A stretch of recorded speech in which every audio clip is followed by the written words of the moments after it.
Oke, Assalamualaikum warahmatullahi wabarakatuh, Coach.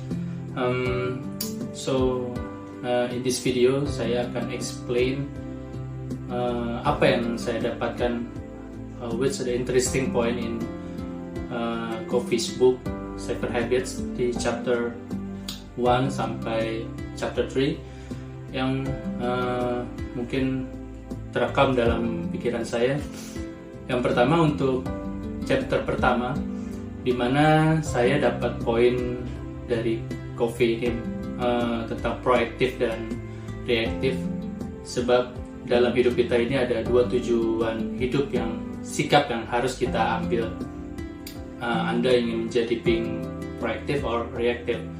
Sebab kalau kita menjadi proaktif, mungkin itu akan menjadi suatu hal yang dapat mengubah diri kita menjadi lebih positif lagi.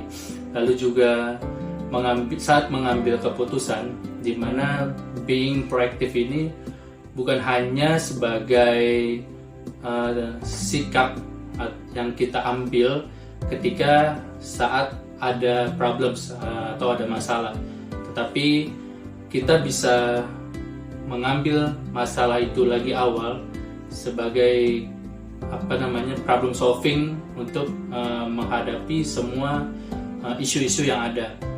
Bukan being reaktif yang dimana kita mesti kena tunggu masalah itu datang lalu macam mana kita harus selesaikan, yang membuat itu mungkin akan takes time dan mungkin akan ada masalah-masalah problems yang lagi besar yang kita mungkin tak ada masa untuk handle itu semua. Jadi terkesan kita sangat reaktif untuk facing the problem itu.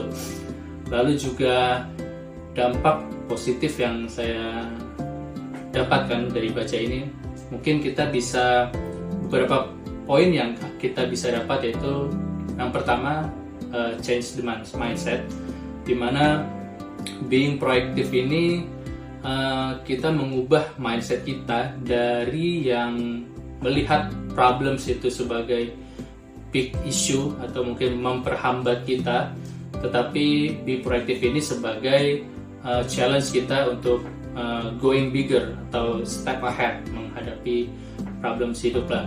Lalu juga kita jadi lebih menerima responsibility, full control kita dalam hidup, supaya kita tak banyak terpengaruh dengan beberapa isu yang ada di sekitar. Jadi kita macam terbawa arus, kita tak ada take ownership, take control, sebab tak ada being proactive dalam mindset kita. Oleh karena itu, dari task mungkin saya dah buat beberapa things yang mungkin bisa to start and to stop dari benda-benda kecil yang mungkin bisa dilakukan dalam kehidupan sehari-hari. Yang pertama di sini saya letakkan wake up earlier. So memang wake up earlier ini saya mungkin sudah mulai terbiasa disebabkan my wife pregnant for now. So I have to prepare first and serve first to my wife untuk supaya memastikan pekerjaan saya nanti dalam bekerja di Wahda itu tidak ada isu, dan juga persiapan untuk activity my wife di dia punya office itu juga tidak ada isu. Jadi saya wake up earlier ini mungkin setelah sholat subuh di around 5 AM di Indonesia. Saya langsung persiapkan seperti breakfast dia punya, lalu meals dia punya untuk lunch. Saya mungkin akan mulai sedikit cleaning ruangan yang kiranya saya bisa nanti fokus bekerja setelah menghantar my wife. Lalu juga to stopnya itu mungkin di sini ada alarm button yang saya kiranya suka snooze atau mungkin saya delay, itu yang step by step udah di dalam pikiran saya ketika terdengar alarm itu udah mesti bangun pelan-pelan untuk do something yang mungkin task dari pagi itu udah banyak. Lalu make a daily plan atau mungkin weekly plan. Ini mungkin tak begitu confident saya lakukan, sebab when saya coba buat daily plan ini ternyata banyak sekali plan-plan yang saya mesti ambil management time yang sangat bagus. So that's why mungkin di dalam self management itu saya perlu tingkatkan lagi, sebab kalau saya to stop atau skipping the plan itu yang akan membuat nanti serasa day by day task itu macam tak termanage dengan baik. Lalu juga organize my workspace. Mungkin coach boleh tengok lah, nampak macam ni saya bekerja di small offices saya di rumah ini. Sebab kalau saya buat ini tak cantik, tak elok, mungkin fokus saya itu akan banyak distraction disebabkan tak comfortable untuk melakukan pekerjaan. Lalu exercise, ini mungkin dalam sehari boleh saya kerjakan di pagi atau mungkin di petang, sebab depend dalam task yang tengah dilakukan. Memang sometimes tidak setiap hari, tapi step by step saya lakukan, macam treadmill atau mungkin lari 1-3 kilo yang kiranya akan membuat diri saya itu tidak begitu lelah. Lalu di sini juga ada stay in touch with the loved ones. Mungkin ini dalam scope kecil saya, which is keluarga. Sebabkan saya mungkin atau my wife punya activity atau stressful dalam pekerjaan, tapi kita mesti keep in touch dalam communication, lalu stay in touch juga, disebabkan itu yang akan menjadi stress release saya ketika telah melakukan komunikasi, mungkin sharing each other problems yang tengah dihadapi di hari ini atau mungkin di kemarin. So saya coba discusskan sebelum tidur biasa dengan my wife, supaya untuk stress release saya nanti lebih relax lah ketika ingin tidur atau menjalani aktivitas di pagi hari. So that's all from me untuk chapter 1. So saya akan lanjutkan untuk chapter kedua. Thank you coach. Okay.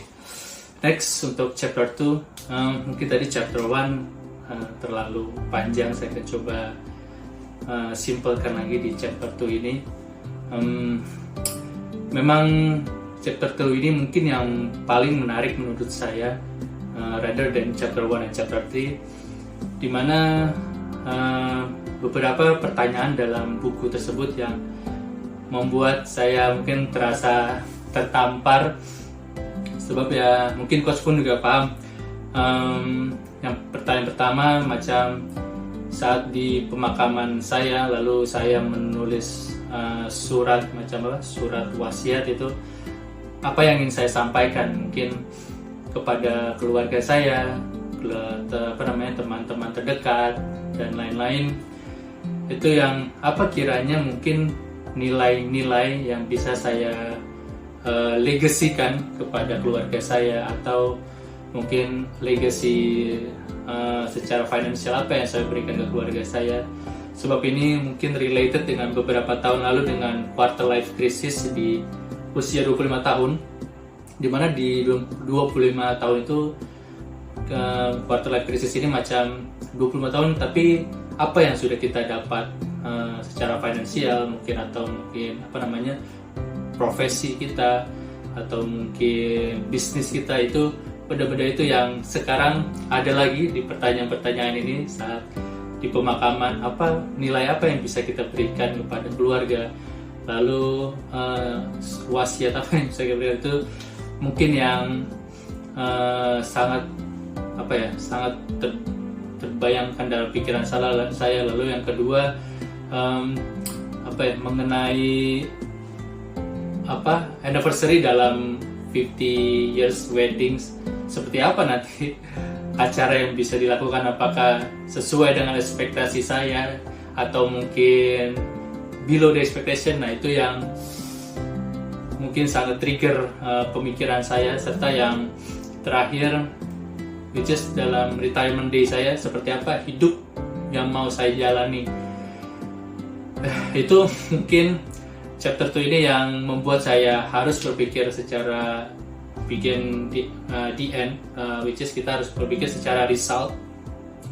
Sebab kalau kita sudah memikirkan target yang kita capai, so kita boleh breakdownkan lagi what's the point yang akan kita lakukan, lalu kita bisa breakdownkan itu semua untuk achieve the target. So that's why ini akan related dengan dream chart yang nanti saya akan coba presentkan. Jadi memang sometimes yang saya dapatkan di sini juga kita terlalu memikirkan processing task, benda-benda kecil yang mungkin sangat takes time, tetapi untuk the big goals-nya pun kita belum sampai ke sana. So the shortcut, kita coba berpikir dalam big goals, lalu mungkin kita lebih breakdownkan lagi. Sebab beberapa poin mungkin sometimes akan salah, tapi kita akan punya banyak plans yang kita akan menuju ke big goals itu. Mungkin itu yang interesting point yang saya dapatkan di chapter kedua. So saya akan lanjutkan di chapter ketiga. Thank you coach. Assalamualaikum coach. So untuk chapter 3 ini mungkin yang saya interestingkan dalam buku Coffee dan juga pembahasan dari yang coach sampaikan berkenaan time quadrant yang coach sampaikan. Sebab ini mungkin sangat related dengan saya di chapter pertama, bagaimana saya harus bisa self management, lalu juga social management. Ini juga related dengan quick quick psychology test yang coach buat beberapa hari lepas, dimana memang macam mana saya harus bisa membagikan 4 kuadran. Yang pertama urgent and important, lalu kedua urgent but not important, lalu yang ketiga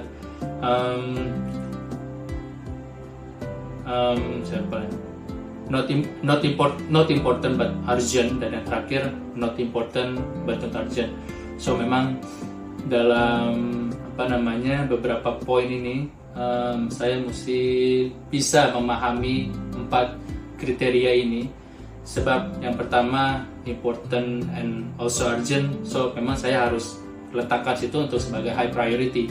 Mungkin saya harus letakkan semua di to-do list saya, berkaitan juga dengan hit that frog, yang dimana saya harus selesaikan itu yang mungkin sangat berat, supaya nanti in the rest of the day itu akan menjadi mudah lah. Sebab semua task yang berat itu sudah saya selesaikan. Lalu yang kiranya important but not urgent, mungkin saya boleh efisienkan lagi, if I'm not mistaken itu related dengan delegate. Mungkin saya harus membuat planning atau mungkin working system di let's say in the internal marketing team, supaya secara timeline, workflow itu semua sudah clear dan tim saya dapat memahami dengan jelas, supaya saya bisa efisienkan waktu dan trust kepada tim, disebabkan saya sudah membuat template itu semua secara automatically. So itu yang harus membuat lebih efisien. Lalu yang ketiga, ini mungkin lebih kepada distraction, disebabkan benda-benda ini saya mungkin harus boleh reject yang memang kiranya itu sangat distract saya punya time quadrant di kuadran pertama, important and urgent. So itu yang harus saya mulai coba filterkan.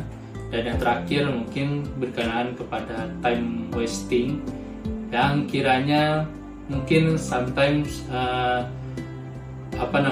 behavior saya yang kurang bagus, macam mungkin buang waktu atau mungkin terlalu banyak watching Netflix in weekend. Mungkin bisa saya kurangkan untuk do something positif, seperti itu coach. Mungkin ini yang beberapa poin yang saya tangkap di chapter 3 dan interesting untuk saya. So thank you so much coach untuk coaching sebelumnya dan juga pemahaman yang ada di buku 7 Habits by Coffee ini. Semoga di chapter berikutnya saya bisa dapatkan beberapa poin interesting untuk pengalaman hidup saya ke depannya. Assalamualaikum warahmatullahi wabarakatuh.